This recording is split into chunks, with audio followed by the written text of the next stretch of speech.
Assalamualaikum warahmatullahi wabarakatuh. Bismillah, alhamdulillah. Assalatu wassalamu ala rasulillah wa ala alihi wa sahbihi wa mawala.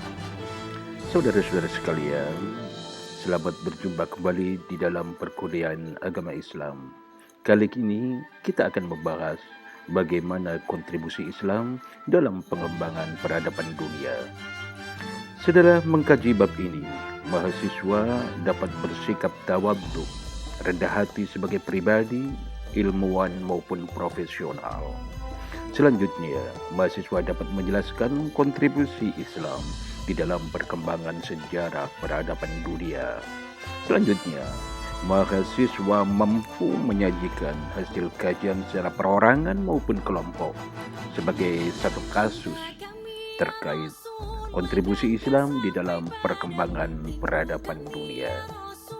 Saudara-saudara sekalian, berikut kami sajikan beberapa video tentang bagaimana Islam menjadi pionir peradaban dunia.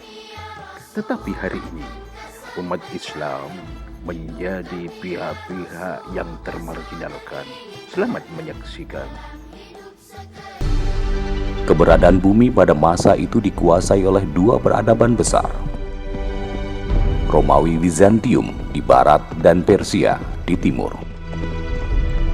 Dua bangsa dengan peradabannya ini merupakan imperium besar, memperoleh kekuasaannya serta mengalami berbagai peristiwa dan peperangan dengan bangsa-bangsa lain selama ratusan tahun.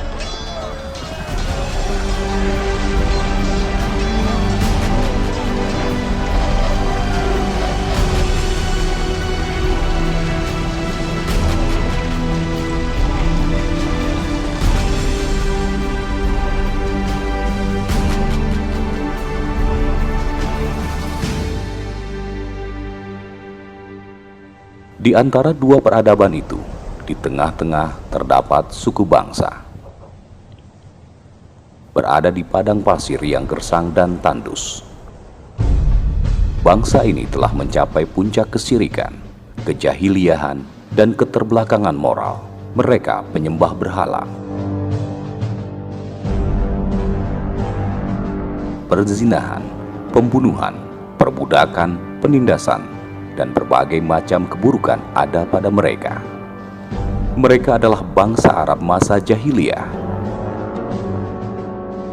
Imperium Romawi dan Persia seakan tidak sudi untuk melirik dan menguasainya.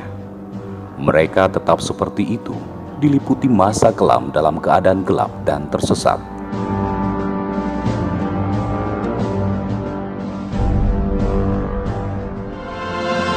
Hingga di tengah-tengah ketersesatan manusia, Allah kirimkan seorang utusan dan membawa risalahnya.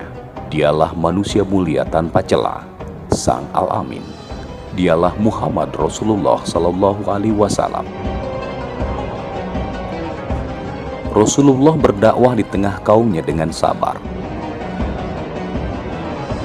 Walau penyiksaan dan penderitaan yang beliau terima.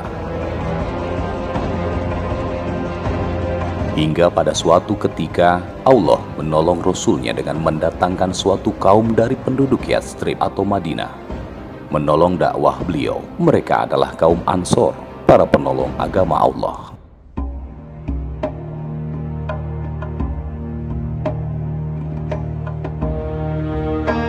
Di Madinah, Rasulullah membangun Masjid Nabawi.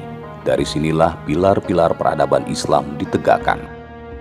Rasulullah menjadikan masjid sebagai markas pembinaan umat, memahamkan umat dalam kehidupan politik dan bernegara sesuai dengan tuntutan syariah, mengatur pendidikan dan ekonomi dengan standarisasi halal haram.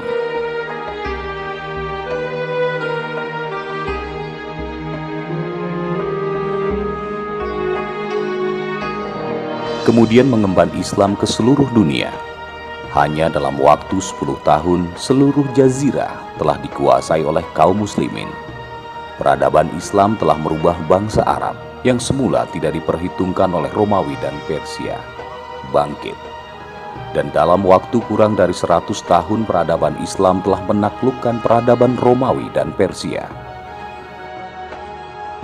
Dan tidak sampai 100 tahun kemudian, peradaban Islam telah mencapai berbagai kemajuan, melampaui kemajuan yang dicapai oleh peradaban Romawi dan Persia.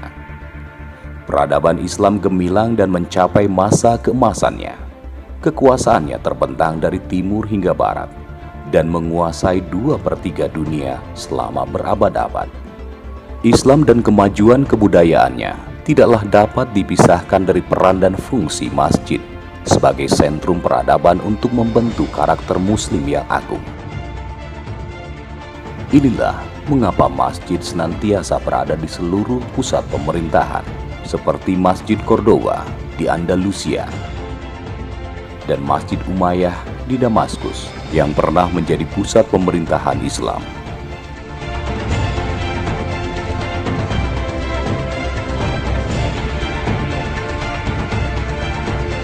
Maka lahirlah generasi emas yang menjadi rujukan seluruh penjuru dunia.